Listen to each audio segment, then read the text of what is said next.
दोस्तों एक सवाल पूछूं आपसे। अगर आपसे कोई कहे कि यार मैं आपकी हर जरूरत को पूरा करूंगा, तुम्हें घर चाहिए मैं दूंगा, तुम्हें गाड़ी चाहिए मैं दूंगा, बस थोड़ा थोड़ा करके लौटा देना।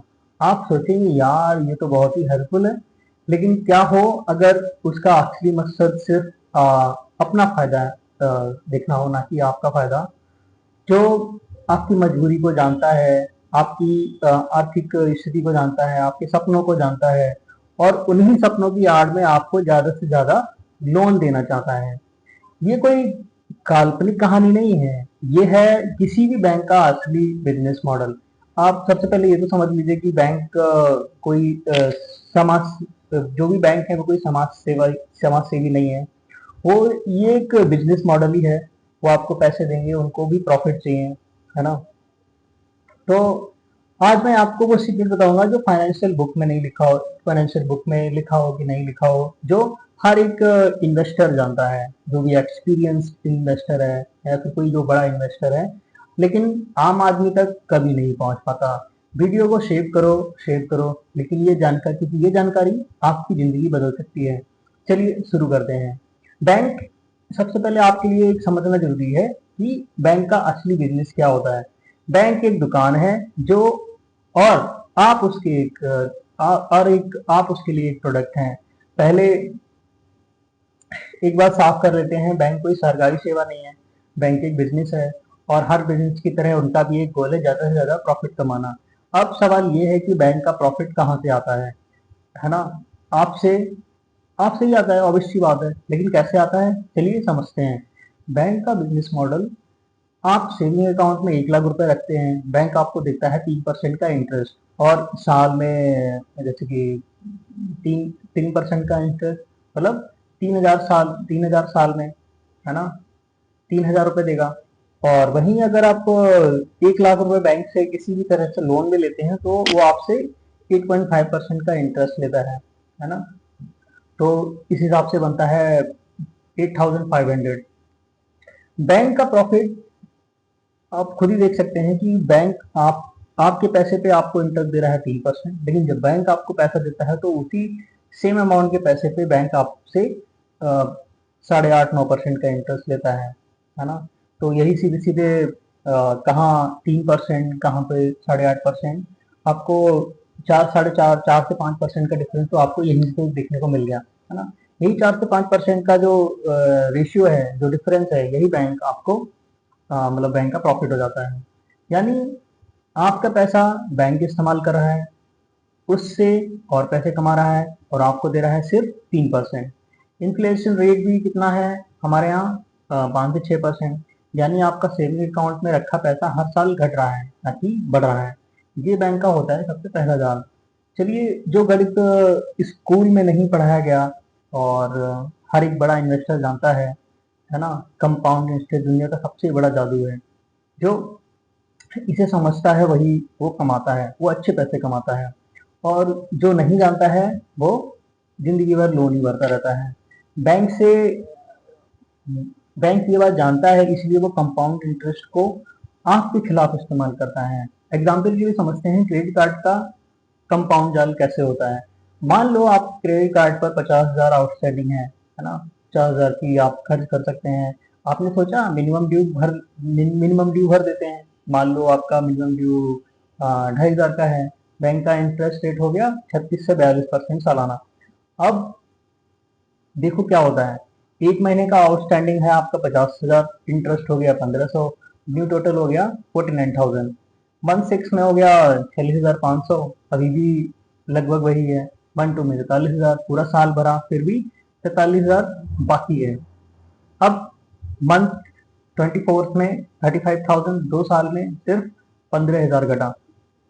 50,000 चुकाने के लिए 5 साल और 1,10,000 और देने पड़ेंगे। आप समझ रहे हैं ना। अगर आपने 50,000 रुपए लिए हैं, 5 साल के लिए लिए हैं, तो आपको उसी सेम अमाउंट को भरने के लिए, मतलब बैंक को चुकाने के लिए 1,10,000 रुपए देने पड़ेंगे, है ना। अब जैसे कि मैं अपना पर्सनल एक्सपीरियंस बताता हूँ कि मैं आजकल मार्केट में बहुत सारे क्विक मनी ऐप होते हैं, है ना। जब हमारी स्थिति तो कुछ ठीक नहीं थी तो मैंने भी क्विक मनी ऐप से थोड़ा सा पैसा लिया था उधार, खैर मैंने मेरा वो क्लियर हो गया है, लेकिन मैंने 1 लाख रुपए लिए, 1 लाख पे 34% का इंटरेस्ट लगा, है ना। आप ऐसे ही सोच सकते हैं कि कितना ज्यादा, 1 लाख 34% कितना हो गया, मतलब 1 लाख दिया और मेरे 1 लाख 34 हजार रुपये देने पड़े साल भर के भीतर। ये मैजिक है, लेकिन बैंक के लिए, आपके लिए ये मैजिक तो है, लेकिन सिर्फ बैंक के लिए। और आपके लिए क्या है, ये एक जाल है, एक ट्रैप है, जिसमें आप हर एक आम आदमी फंस जाता है। होम लोन का कंपाउंड समझते हैं कि 50 लाख का लोन, होम लोन आपने लिया 8.5% के इंटरेस्ट पे 20 साल के लिए। पहले साल 5 साल की ईएमआई में आपने भरे करीब, पहले 5 साल की ईएमआई में आपने करीब भरे 26 लाख। उसमें से प्रिंसिपल घटा सिर्फ 5 लाख रुपए। समझ रहे हैं ना, आपने 5 लाख 5 साल तक ईएमआई भरी, 26 लाख रुपए दे दिए, और सिर्फ प्रिंसिपल कितना घटा, 5 लाख रुपए। बाकी 21 लाख, 21 लाख गया सिर्फ इंटरेस्ट में, है ना। देख रहे हैं ना कितना डिफरेंस है, कि आप लोन पे अगर जी रहे हैं तो ये कितना मतलब चुनौतीपूर्ण है एक आम आदमी के लिए। 5 साल 26 लाख भरे और लोन सिर्फ 5 लाख ही कम हुआ। यही है बैंक का असली खेल, है ना। दोस्तों, बैंक आपके दिमाग को कैसे कंट्रोल करता है? बैंक सिर्फ पैसे का खेल नहीं खेलता है, वो आपको साइकोलॉजी का कभी खेल खेलता है। जैसे 5 साल साइकोलॉजिकल ट्रिक जो बैंक हमेशा यूज करता है, कि आसान ईएमआई का भ्रम। बैंक आपको कभी भी एक्चुअल कीमत नहीं बताएगा, बैंक आपको सिर्फ बताएगा कि आपका 80 लाख का घर है तो सिर्फ बताएगा कि 34,000 आपका महीने का ईएमआई है ना। वो आपको फाइनल कॉस्ट नहीं बताते हैं, है ना। जैसे कि आपने 30 लाख का लोन दिया, हाँ हो जाएगा सर, हो जाएगा सर, 25,000 रुपये महीने की ईएमआई बनेगी या जो भी बनेगी, है ना। लेकिन अभी आपके 30 साल के लिए आपको उससे दूनी से भी ज्यादा देना पड़ेगा, दूनी से भी ज्यादा चुकाना पड़ेगा। मतलब 30 लाख का आपको हो सकता है आपके इंटरेस्ट के रेट के हिसाब से दूनी से ज्यादा देना पड़ेगा, है ना। और दूसरा, बैंक और आज की जो क्विक मनी ऐप है, आपको हर रोज मैसेज कॉल आते ही होंगे कि your 3 lakh loan has been approved, please claim it और समथिंग ला ला ला, है ना। ये आजकल बहुत ही फ्रॉड चल रहा है। प्री अप्रूवल लोन का भी एक जाल है। कभी नोटिस किया है कि जैसे ही सैलरी अकाउंट में पैसा आता है तुरंत एसएमएस आता है, कौन से आप 5 लाख के प्री अप्रूवल लोन के लिए एलिजिबल है। ये कोइंसिडेंस नहीं है, ये कोइंसिडेंस नहीं है। बैंक का पूरा सिस्टम इसी तरह से डिजाइन किया गया है। जब आपके पैसे जब आपके पास पैसे हों तभी ऑफर आए, है ना। अब मार्केटिंग कैसे होती है? लाइफ टाइम ऑफर, सिर्फ आज 0% प्रोसेसिंग फीस, है ना। ये ऑफर कल एक्सपायर हो जाएगा, ताकि आप जल्दी से जल्दी उसको क्लेम कर लें। आप आपके जैसे लोग ऑलरेडी अप्लाई कर चुके हैं, है ना, ताकि आप पैनिक में आ जाएं, और अगर आपको जरूरत है या फिर नहीं भी है तो कहते हैं अरे ये इतना सा 0% फीस लग रही है, इतना सा ही इंटरेस्ट है, चलो ले लेते हैं, है ना। अब लोन ले लिया, खर्च हो गया, अब उसको भरते रहिए जिंदगी भर। डर से लिया गया लोन सबसे महंगा होता है। अगर आपको बहुत ही ज्यादा जरूरत है ना, जैसे कि आपको इमरजेंसी है, आपको कोई मेडिकल इमरजेंसी है, घर में कुछ अनहोनी हो गई है ना, आपको तुरंत पैसे की जरूरत है, तो इसमें आप तो किसी व्यक्ति के पास जाएंगे, वो अपना मनचाहा इंटरेस्ट लेगा, या फिर बैंक के पास अगर तुरंत चाहिए, है ना, तो भी आपको मनचाहा मतलब देना पड़ेगा, जो प्राइवेट लोन ऑफर करते हैं उनके पास। सैलरी बढ़ी 10,000 रुपए, बैंक तुरंत क्रेडिट लिमिट बढ़ा देता है, नया लोन ऑफर आ जाता है ना। आपकी इनकम बढ़ती है, लेकिन साथ साथ में डेबिट भी बढ़ता है, नेट सेविंग वहीं जीरो रहती है। आपका पैसा सेफ है। सबसे पहले ये जो एक और झूठ बोलते हैं कि बैंक बोलते हैं कि आपका पैसा हमारे पास सेफ है, ये भी एक तरीके से झूठी होता है। बैंक कहता है कि आपका पैसा हमारे पास सेफ है, सेफ तो है, लेकिन इन्फ्लेशन 6% है, सेविंग इंटरेस्ट 3% है। समझ रहे हैं ना। हर साल आपका पैसा 3% असल में घट रहा है, ना कि बढ़ रहा है। सेफ रखना और ग्रो करना दो अलग अलग बातें हैं। बैंक सिर्फ सेफ रखता है। अब नेक्स्ट चीज क्या होती है कि ईएमआई में फंस कर कई सारी जिंदगियां बर्बाद हो जाती हैं, है ना। कई सुनने में आता है कि कई लोग सुसाइड कर लेते हैं जो ईएमआई टाइम पे नहीं भर पाते हैं, और प्राइवेट सेक्टर से जो लोन लेते हैं या किसी कंपनी, प्राइवेट कंपनी से लोन लेते हैं, तो उनको बार बार बहुत ना मानसिक प्रताड़ित करते हैं, इनका इतना मेंटली टॉर्चर करते हैं कि वो सुसाइड तक कर लेते हैं। कई बार ऐसा सुनने में आता है, न्यूज़पेपर में खबरें निकलती हैं। ये इंडिया की करोड़ों मिडिल क्लास फैमिली की सच्चाई है। है ना। ऐसे ही किसी XYZ पर्सन है जिसकी उम्र 35 साल और एक ठीक ठाक नौकरी में है ना। 2015 में लोन लिया 35 लाख का, 2025 में 10 साल बाद 27 लाख की तरह ईएमआई भर चुका है, लोन अभी भी बाकी है, अभी भी 28 लाख का बाकी है ना। 10 साल 27 लाख दिए और कर्ज उतना ही है। हमें जो भी XYZ पर्सन है अब रिटायर होने से डरता है कि मान लो जब वो 35 साल का था और 15-20 साल बाद उसकी 50-55 जो भी उम्र होगी, 50-55 है ना, 55 साल या, तो वो सोचता है, आदमी सोचता है कि चलो अब रिटायर जाते हैं, लेकिन अब वो रिटायर कैसे हो, उसे तो अभी इंटरेस्ट भरना है, ईएमआई भरनी है ना। नहीं तो समस्या खड़ी हो जाएगी, पैसे कहाँ से आएंगे अगर उसने ले लिया है। अब ऐसे ही XYZ पर्सन है, 28 साल का है, IT एम्प्लॉय है, क्रेडिट कार्ड मिल गया, 1 लाख की लिमिट है, शॉपिंग की, ट्रेवल की, फूड ऑर्डर किया और मिनिमम ड्यू भरती रही। 2 साल बाद क्या हुआ, 1 लाख का कर्ज बन गया 1.8 लाख का, और सैलरी 40% क्रेडिट क्रेडिट में जाने लगी, क्रेडिट कार्ड में जाने लगी। अब जो भी XYZ पर्सन है उसकी जो क्रेडिट कार्ड है वो एक गुलामी बन गई, स्लेवरी बन गई, है ना। ऐसे ही मैं आपको कितने सारे उदाहरण दे सकता हूँ। बिजनेस लोन लिया 10 साल 10 लाख का, बिजनेस ठीक नहीं चला, पर्सनल लोन लिया ईएमआई भरने के लिए, फिर लोन लिया, फिर दूसरा लोन लिया पहला लोन चुकाने के लिए। अब वो ऐसी ही जिंदगी चलती रहती है, पहला लोन लो, कुछ लॉस हो गया या फिर कुछ ऐसी इमरजेंसी आ गई, आप टाइम पे नहीं भर पाए, तो उसको चुकाने के लिए आप एक और लोन लेते हैं। अब लोन पे लोन चलते रहते हैं, अब इंसान गुलामी करता रहता है। एक लोन ने उनकी जिंदगी को लोन की चेन बना दिया, इसे कहते हैं डेविड स्पायरल, और इससे निकलना बहुत ही मुश्किल होता है। मैं पर्सनल एक्सपीरियंस बताऊं कि मुझे सैलरी इतनी नहीं थी स्टार्टिंग में, तो ऑब्वियस सी बात है कि कभी कभार कुछ ऐसा हो गया कि पैसे लेने की जरूरत पड़ते हैं, है ना, बार बार घर से नहीं ले सकते हैं, तो आप इन्हीं जो क्विक मनी ऐप होते हैं या फिर किसी पर्सनल व्यक्ति से लोन लेते हैं, है ना। तो आप लोन के जाल से कभी बाहर ही नहीं निकल पाते हैं। शुक्र है मैंने अपने क्रेडिट कार्ड बंद कर दिए, मेरे जो लोन थे वो क्लियर हो गए, एक लोन अभी भी चल रहा है ना, वो भी कोशिश करूंगा कि जल्दी से जल्दी खत्म हो जाए।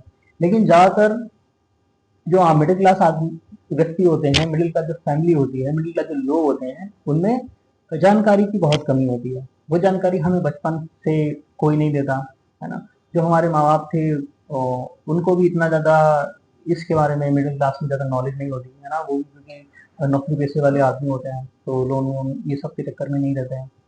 दोस्तों, मैं बैंक का या किसी भी ऐसी चीज़ का दुश्मन नहीं हूँ, मैं किसी को डायरेक्ट पॉइंट नहीं कर रहा हूँ।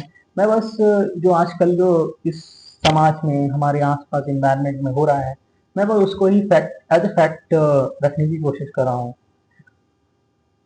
बैंक एक टूल है, टूल को सही इस्तेमाल करो तो काम आता है, गलत करो तो चोट लगती है।